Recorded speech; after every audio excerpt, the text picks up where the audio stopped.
Já você, alguma vez, procurando determinado endereço, sentiu-se confuso, perdido, para então descobrir que você estava precisamente no lugar e na hora em que você deveria estar?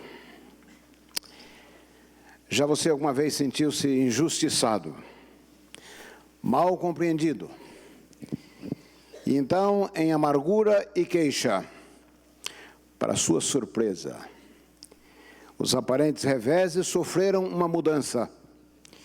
E quando tudo parecia dar errado, novas circunstâncias mostraram que a sua primeira análise estava errada. E que tais situações foram para o seu benefício. Algum plano deu errado? Um castelo destruído? E em meio das vidraças partidas, você compreendeu, para sua surpresa, que precisamente aquilo que era considerado uma perda tornou-se ganho. Algumas vezes consideramos tais eventos apenas como golpes do acaso, coincidências desconectadas. Mas para aqueles que estão nas mãos de Deus, buscando em sinceridade, viver em conformidade com a sua soberana vontade, não há coincidências.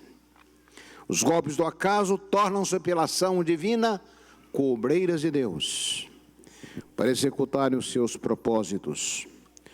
Os cristãos têm uma palavra para isso, e a palavra é providência. O histórico Catecismo de Heidelberg descreve a providência divina da seguinte forma: pelo seu permanente e infalível poder, Deus sustenta os céus e a terra e todas as criaturas, e assim os governa de tal forma que cara ou coroa, chuva ou seca, anos de fartura ou períodos de fome, saúde ou doença, prosperidade ou pobreza, todas as coisas de fato nos vêm não por chance, mas de mãos paternas. Para Ellen White, se recebida com fé, as provações da vida, os golpes duros, tão difíceis de serem suportados, provar-se-ão uma bênção. E ela chega a dizer que as provações são, na verdade, cobreiras de Deus. Efésios capítulo 1, verso 11, fala do propósito daquele que faz todas as coisas, segundo o conselho da sua vontade. Segundo o próprio Jesus, até os fios de cabelo da nossa cabeça estão contados. E nem mesmo um pardal cai sem que isso seja do conhecimento do Pai Celestial. Mateus capítulo 10, verso 29. Romanos capítulo 8, verso 28, um texto frequentemente citado, o apóstolo Paulo exclama triunfante: todas as coisas cooperam para o bem daqueles que amam a Deus e são chamados segundo o seu propósito.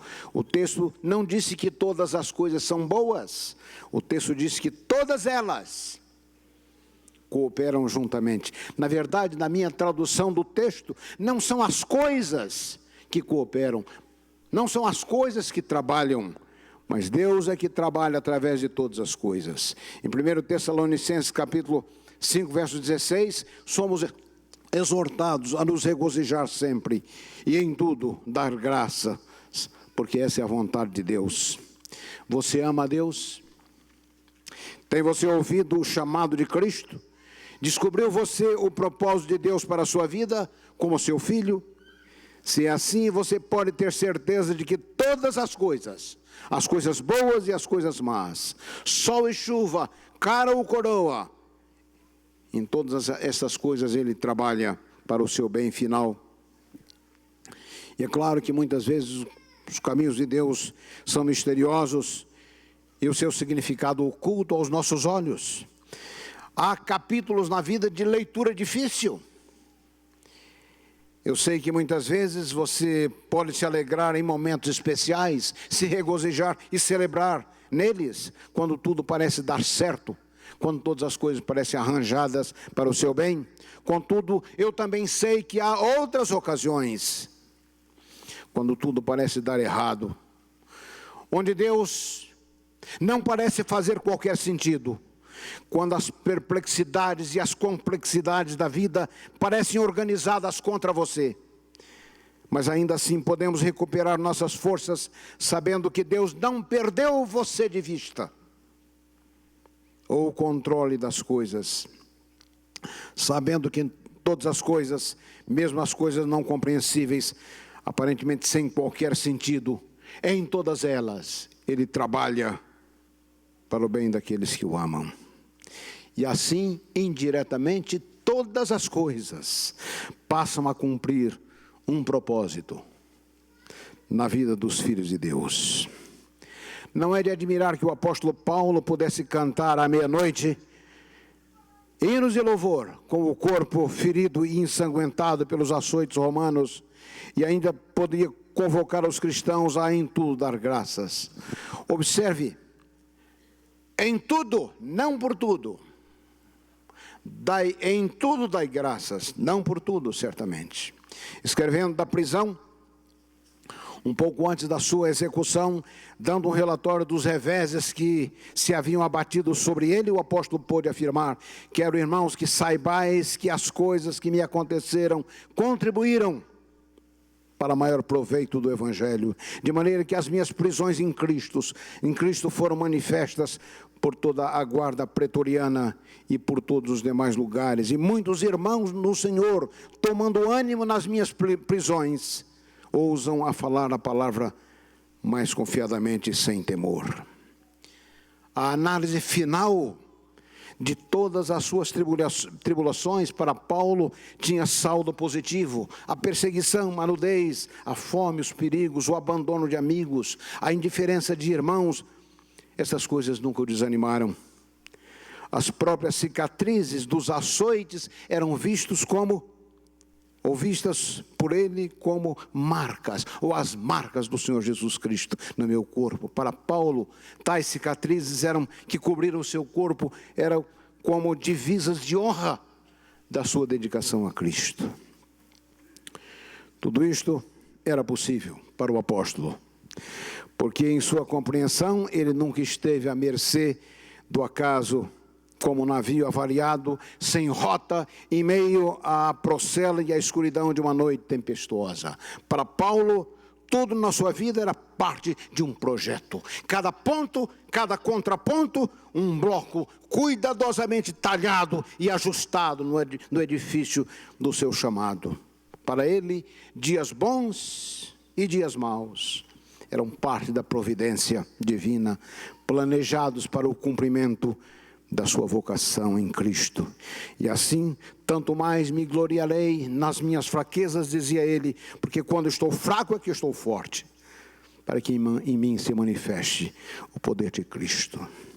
Eu entendo que para aqueles vivendo numa era de objetivismo científico, acostumados a analisar todas as coisas em termos dos 5 sentidos, realidade passa a ser ou ser visto como aquilo que nós sentimos, vemos, ouvimos e apalpamos. É difícil aceitar ou crer que a verdade de Deus eleva-se acima da realidade humana, quando o ensino bíblico da providência divina parece abstrato e difícil de ser aceito. Ajuda-nos a ver como Deus agiu na vida dos seus filhos, na vida do seu povo.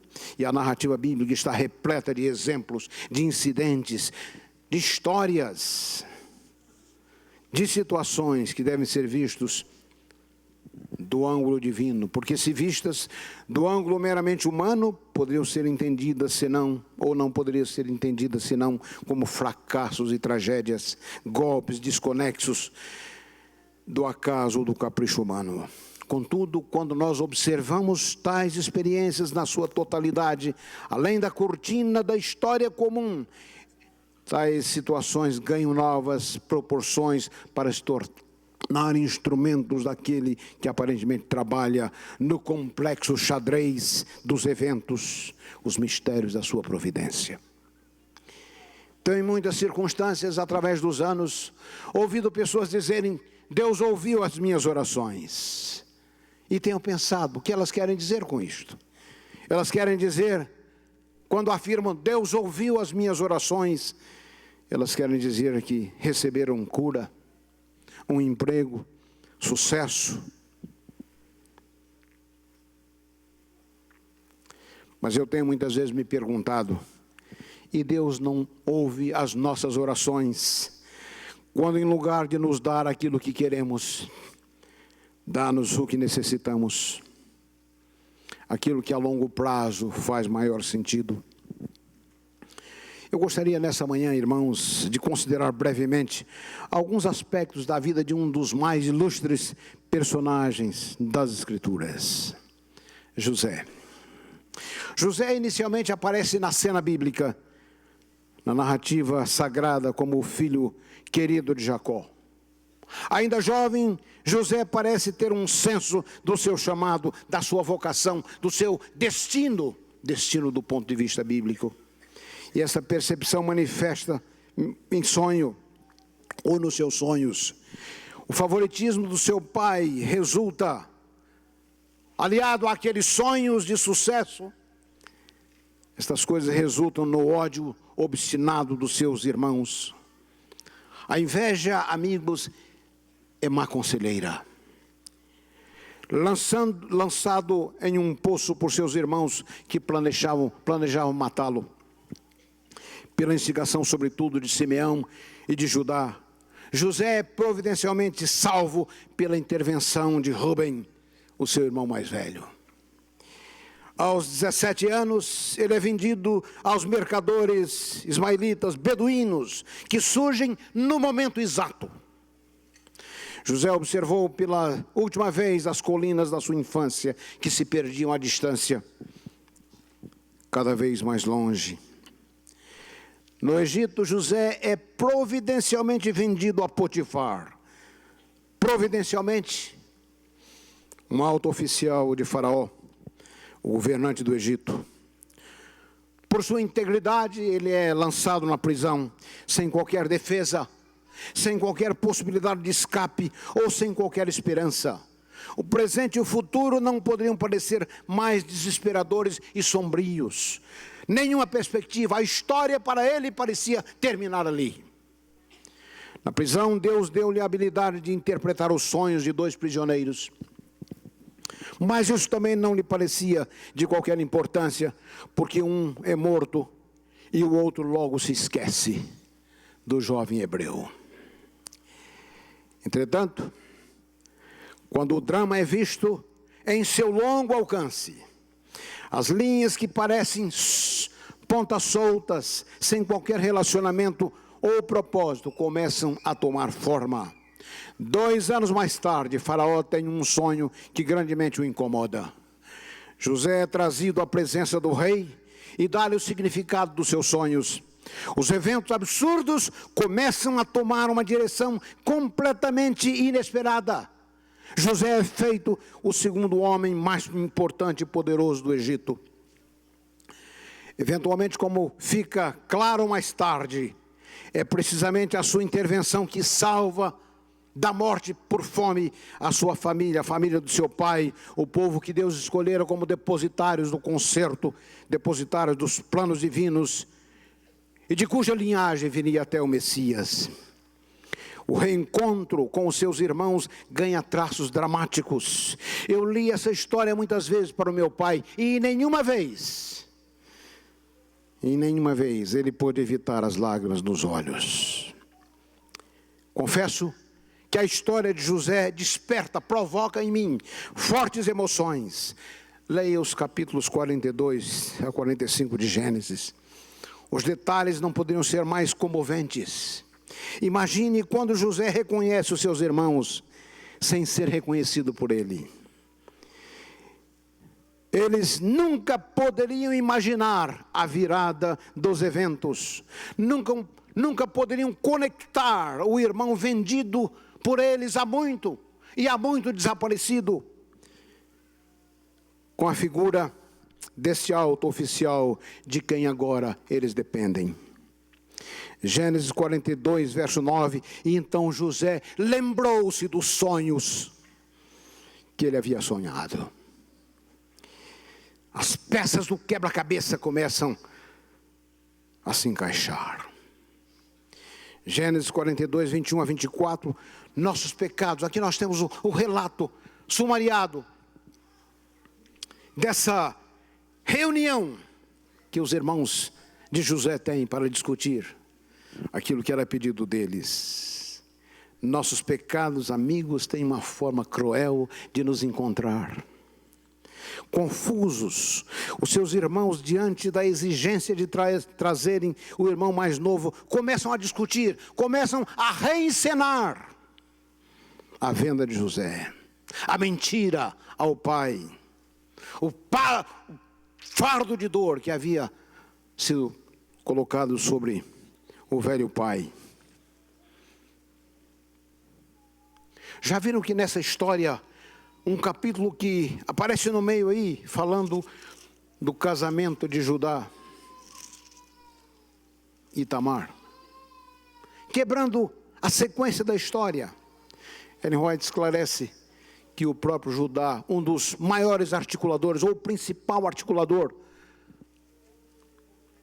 da venda de José, não pôde suportar a dor vista no seu pai, e ele se afasta. E aí o capítulo entra na história, a história do seu casamento.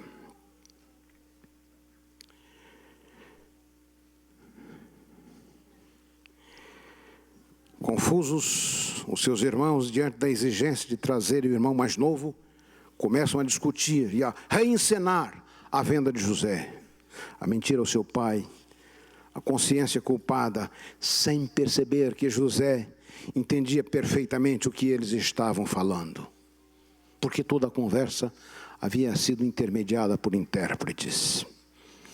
Afinal, o peso das emoções se torna insuportável.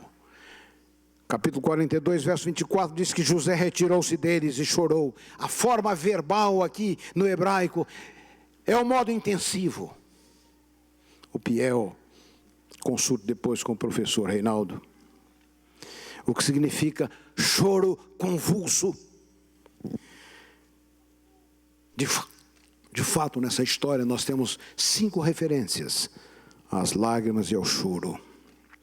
Mais tarde, em seu reencontro com o irmão Benjamim, nas poucas palavras trocadas, capítulo 43, verso 30, José apressou-se, porque as suas entranhas moveram-se para o seu irmão, e procurou chorar, e entrou na câmara, e ali chorou. Contudo, o arremate da história é de extraordinária beleza, quando José se dá a conhecer aos seus irmãos aterrorizados. 45, verso 1, então José não se podia conter diante de todos os que estavam com ele. Fazei sair a todo varão, e ninguém ficou quando ele, José, se deu a conhecer aos seus irmãos, e levantou a sua voz com choro, de maneira que os egípcios o ouviam, e a casa de Faraó o ouviu. E disse José aos seus irmãos: eu sou José, vive ainda o meu pai? E os seus irmãos não lhe puderam responder, porque estavam paralisados diante da sua face. Eles não tinham a menor chave para compreender o que estava acontecendo diante dos seus olhos. Não podiam crer naquilo que eles viam. E disse José aos seus irmãos: peço-vos, achegai-vos a mim. E achegaram-se a ele, e então ele disse: eu sou José, vosso irmão, a quem vendestes para o Egito. Agora, pois, não vos entristeçais, nem vos pese o coração e os olhos, por me haverdes vendido para cá, porque para a preservação da vida Deus me enviou diante da vossa face. Verso 7, pelo que Deus me enviou diante da vossa face, para conservar a vossa posteridade na terra, e para guardar-vos em vida por um grande livramento.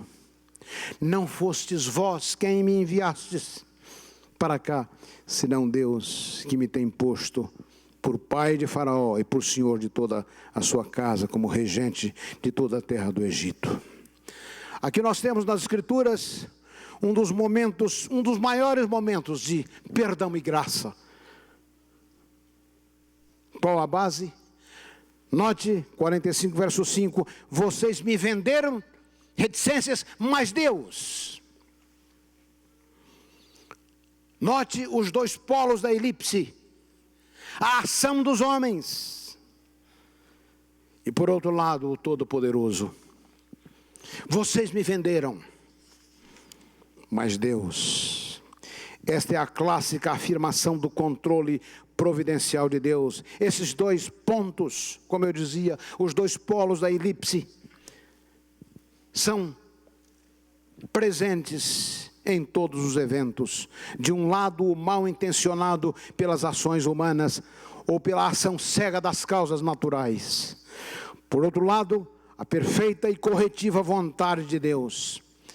Note bem, irmãos, fixar nossa atenção nesse último tem efeito libertador. Fixar nossa atenção em Deus tem efeito libertador. Tal atitude foi supremamente exemplificada em Cristo, de quem José é um tipo. João 14, verso 11, Jesus aceita a traição de Judas sem fixar os olhos no traidor. Diz o texto: o cálice que o meu Pai me deu. Também vendido por algumas moedas.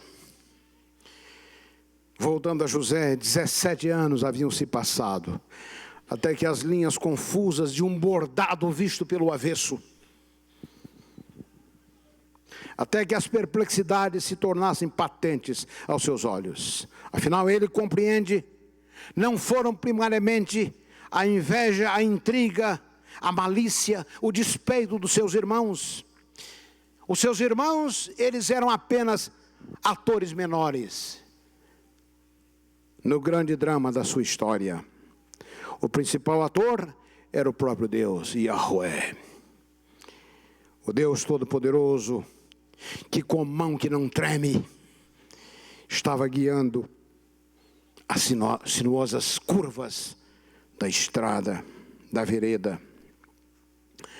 2 vezes José insiste que não haviam sido seus irmãos, mas a própria providência divina que engendrara e conduzira os aparentes desacertos, as tragédias, os mistérios da sua vida, ajustando cada fio para a composição de um glorioso propósito. Deus não a chance. Deus não as escolhas humanas, boas ou más, o haviam trazido até onde ele estava. Aparentemente Deus estivera indiferente quando seus irmãos o colocaram no poço, quando os estrangeiros o levaram e venderam como escravo. Aparentemente Deus estivera indiferente quando as mentiras da mulher do oficial acrescentaram cravos à sua cruz, dor à sua desgraça, e o colocaram na prisão. Mas cada fato nesta lista de eventos tinha uma outra leitura, uma leitura diferente das aparências. Precisamente aquilo que parecia no momento golpes cegos do acaso, levaram a sua vida para mais perto da realização do seu chamado. A providência divina nada tem que ver com determinismo. Providência divina nada tem que ver com um karma inescapável. Providência divina é vocabulário exclusivo das escrituras cristãs. Vocabulário dos cristãos. Não vocês. Vocês eram apenas a figuração. Mas Deus. E isso expressa a convicção profunda de que, para além das causas humanas, do caos, da confusão que se instala ao nosso redor, para além de qualquer força, está o invencível poder daquele que não dorme e que tem nas mãos controle ilimitado para conduzir todas as coisas ao fim que ele tem em mente. Cada detalhe da história, os sonhos do adolescente José, bem como o sonho do copeiro, o sonho do próprio faraó, o mais poderoso monarca do período, a atitude dos seus irmãos, bem como o momento exato em que uma caravana de mercadores aparece, tudo do início ao fim. Os menores detalhes são utilizados na trama de um propósito superior, invisível e incompreensível aos olhos humanos. O mais surpreendente e misterioso é que mesmo os atos pecaminosos das pessoas são utilizados e incorporados aos planos da providência divina. E aqui está algo que nós não podemos entender, acima da nossa lógica. Mas eu deveria aqui parar para esclarecer 2 pontos fundamentais. A providência divina, irmãos, amigos, não é um chamado ao passivismo humano, mas é um convite à fé, um desafio à integridade e ao envolvimento criativo. José fez o melhor que ele pôde fazer, ele foi o melhor que ele podia ser. Ele não cruzou os braços. W. Prescott, um vulto da história adventista, escreveu um pequeno livro intitulado Vitória em Cristo, Victory in Christ, que diz ele, que devemos fazer uma diferença entre aquilo que nós podemos fazer, em primeiro lugar, aquilo que nós não podemos fazer, aquilo que Deus não espera que nós façamos e aquilo que Ele prometeu fazer por nós. Diferença, primeiro, entre aquilo que nós não podemos fazer, aquilo que Deus não espera que a gente faça e aquilo que Ele prometeu fazer por nós. Fazer diferença entre isto e aquilo que nós podemos fazer, aquilo que Ele espera que a gente faça e aquilo que Ele não prometeu fazer por nós. Há coisas que você pode fazer, que Deus espera que você faça e que Ele não prometeu fazer por você. Quando você tiver feito todas as coisas que você pode fazer, então, amigo, saia do caminho, cruze os braços e espere o livramento do Senhor.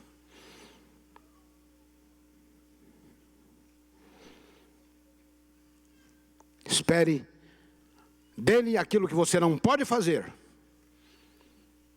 aquilo que Ele prometeu fazer por você e aquilo que Ele não espera que você faça. Em segundo lugar, não me entendam mal quando eu falo de que na história de José, mesmo os atos pecaminosos das pessoas são utilizados e incorporados aos planos da providência divina. Eu devo lembrar que Deus não causa o mal. Ele não mantém qualquer sociedade com o diabo. Quando as pessoas erram, estas são as suas falhas. Contudo, de uma maneira que nós não podemos compreender, o Altíssimo, acima da nossa lógica fraca, da nossa compreensão, Ele transforma o mal em instrumentos dos seus propósitos. A parcialidade de Jacó por José foi o seu pecado. Deus não forçou os irmãos de José a ter inveja dele e a vendê-lo, ou a odiá-lo. Não se pode culpar a Deus pela licenciosidade da senhora Potifar. Deus não foi responsável pelo esquecimento, pela ingratidão do copeiro. Mas sem que ele fosse culpado ou causador de tais males, de uma maneira misteriosa, nos conselhos da sua providência, o Todo-Poderoso não é tomado de surpresa. Seus planos não são frustrados pelos pecados e pelas fraquezas dos homens. Em todos os pecados contra José, Deus pacientemente esteve trabalhando em favor dele, e para a glória final dos seus propósitos. Irmãos, é a compreensão da providência divina que capacitou José a elevar-se acima de qualquer sentimento negativo. Sentimentos de vingança, de revanche, de retaliação. No capítulo 50, volta-se ao tema da insegurança dos irmãos de José. Depois que Jacó morre, eles raciocinam que agora era o momento quando José tomaria vingança contra eles. Essa é a famosa lei do lex talionis, ou lex talionis. A lei da vingança, do olho por olho. Disse que vingança é um prato que se come frio. José não partilhava dessa ideia. Capítulo 50, verso 15. Vendo então os irmãos de José que o seu pai estava morto, disseram: porventura nos aborrecerá José e nos pagará certamente todo o mal que lhe fizemos. Mas a análise deles estava completamente equivocada. No verso 20, parte da conclusão do livro de Gênesis, novamente José reafirma a sua compreensão da providência divina. Vós bem intentastes o mal contra mim, porém Deus o tornou em bem para preservar e para conservar a vida. Note, se José tivesse se tornado amargo, se ele se tivesse tornado desafiador ou cínico, ele teria gasto tempo e energia alimentando a ira, o ódio, o espírito de vingança contra os seus irmãos. E então ele teria perdido a percepção das novas possibilidades que Deus, na sua providência, estava colocando no seu caminho. Muitas pessoas veem a vida através do retrovisor. Estão concentrados no passado. E dessa forma deixam de ver as possibilidades que estão à frente. Confiança na providência divina liberta-nos do desespero. Salva-nos do complexo de vítima. Alimenta e nutre o espírito de gratidão e louvor. E eu gostaria de lembrar a você, irmãos, louvor é mega poder. Sabe por que o espírito louvor é poder? Porque ele surpreende o diabo. O diabo não espera que em circunstâncias desfavoráveis os cristãos atuem em louvor. Louvor é mega poder. Tal atitude afirma, confiança na providência divina afirma a certeza, a fé de que nada, realmente nada, pode ser feito contra aqueles que estão nas mãos de Deus, senão por permissão divina. E isto, afinal, cumprirá um propósito em nosso aperfeiçoamento para o reino perfeito. Confiança na providência divina torna-nos humildes e dependentes dele. Há muito tempo eu li um livro intitulado The University of the Hard Knocks, traduzido, a Universidade dos Cascudos, das pancadas, o sofrimento. Não é bom em si, mas por aquilo que ele traz, ele pode amadurecer. Pessoas que nunca enfrentaram nenhuma dificuldade na vida são superficiais. Há muito tempo, no tempo ainda do antigo ginásio, eu aprendi uma quadrinha. Naquele tempo estava em estilo aprender quadrinhas. Quem passou pela vida em brancas nuvens e em plástico repouso adormeceu. Quem passou pela vida e não sentiu o frio da desgraça. Quem passou pela vida e não sofreu, foi espectro de homem, não foi homem. Só passou pela vida e não viveu.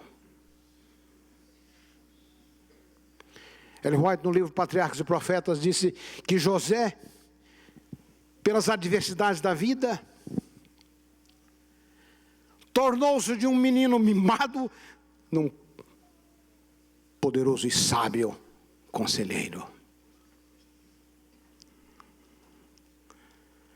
Confiança na providência divina torna-nos humildes e dependentes dele, de Deus, como exemplificado na história de José, quando afinal ele foi levado ao topo do poder. José não atribuiu a si qualquer mérito pessoal. Deus me fez regente da terra do Egito. Ele não reclama para si nenhum mérito. Além disso, ele enxerga o propósito superior da oportunidade que Deus lhe colocara nas mãos para a preservação da vida. Amigo, irmão, irmã,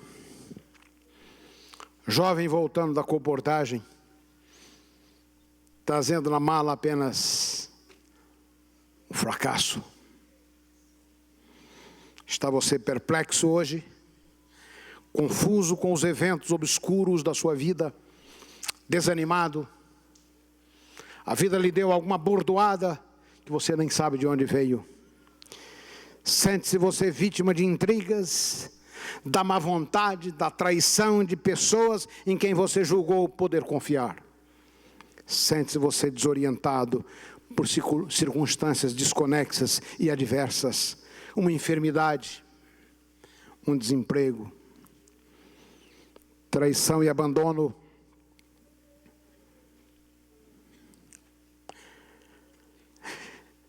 Qualquer que seja a sua situação, você pode estar confiante acerca do futuro. Não importa qual seja o obstáculo, o desafio, considere quem prometeu estar ao seu lado. José suportou todas as adversidades, os reveses, sem desistir. Por quê? Porque ele se lembrou do sonho de grandeza que Deus lhe havia dado. Ele sabia que de alguma forma Deus o conduziria ao grande propósito da sua vida.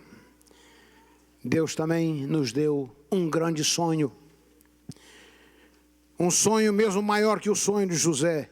Não o sonho de autoridade ou de governo sobre a família ou o domínio de um reino com reconhecimento humano, mas o sonho de sermos testemunhas de Cristo. E afinal reinar com Ele sobre o mundo renovado. Esse é o plano de Deus para cada pessoa em Cristo. Por isso nada nos pode separar do amor de Deus que está em Jesus Cristo. Por isso nada pode impedir a realização desse grande destino, a não ser a nossa própria incredulidade, a nossa própria escolha. Você pode hoje estar vendo o bordado da sua vida ao avesso. Você já viu um bordado ao avesso? Um emaranhado de linhas, que nem de longe poderia sugerir o mosaico perfeito do outro lado. Mas aceite, creia na providência divina. Faça o que você pode fazer. As coisas que Ele não prometeu fazer por você. E as coisas que Ele espera que você faça. Confie nos seus planos dEle, mesmo que eles sejam temporariamente misteriosos e sem sentido. Relacione os fatos da sua vida com Deus e dê glória a Deus por aquilo que Ele pode realizar.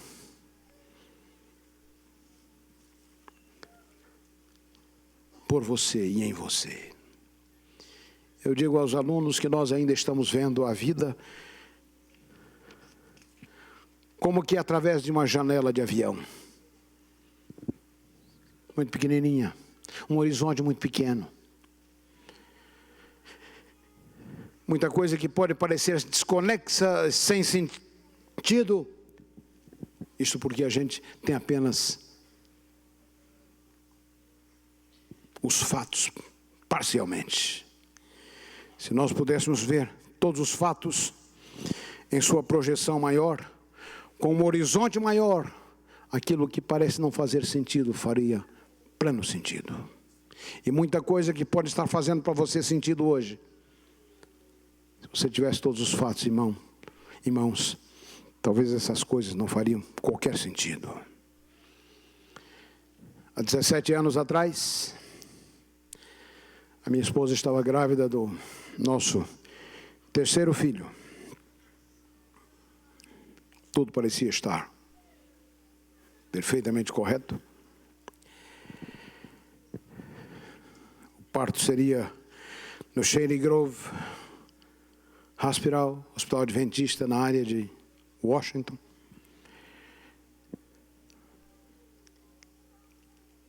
Quando a criança nasceu,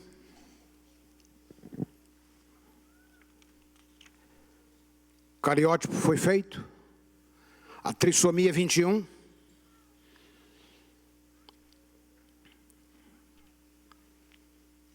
uma granada caiu em nossas mãos. Granada então. E eu me lembro perfeitamente, naquele fevereiro, naquele inverno, no terceiro andar do hospital, olhando através das janelas as luzes distantes da cidade.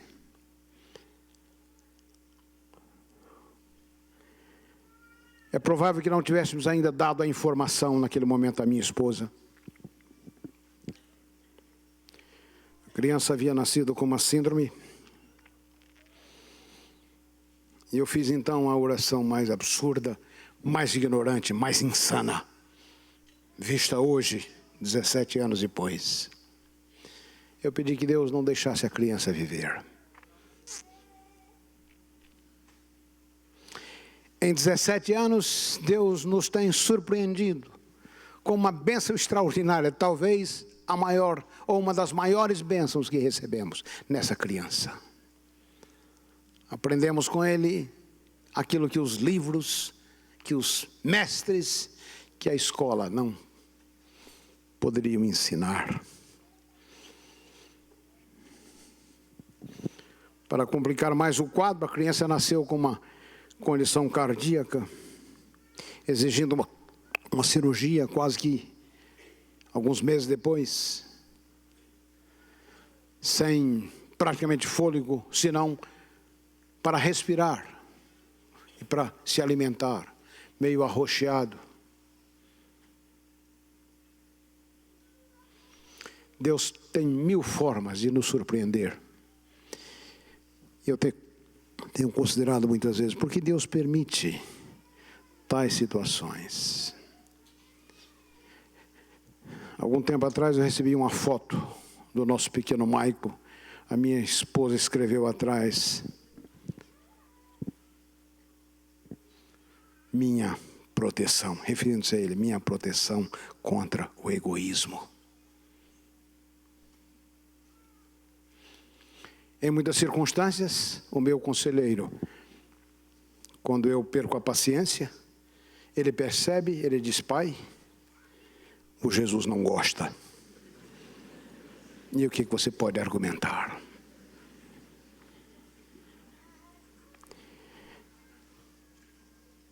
Meu pequeno anjo da guarda. Deus tem 1000 formas, amigos. Mas eu não podia ver 17 anos atrás. E da minha insanidade, querendo abrir mão de uma das maiores bênçãos que poderiam ter vindo a nós. Meu querido irmão e amigo, eu termino. Nós vivemos numa subdivisão do universo chamada Via Láctea. Bilhões de estrelas. Se nós contássemos uma estrela por segundo, seriam necessários 2.500 anos para contá-las todas. Mas Deus, dizem as Escrituras, conhece cada um, chama cada uma por nome, e nenhuma delas tem faltado. Ele conhece você pessoalmente. A mão que criou o universo, a mão que sustenta o mundo no espaço, a mão que colocou o brilho nas estrelas e colocou o perfume no veludo da pétala, não se esqueceu de você. Deus o abençoe. Jesus é o sol que pode aquecer a sua vida, transformar você, transformar circunstâncias e levar você à realização do grande propósito que Ele certamente tem para a sua vida.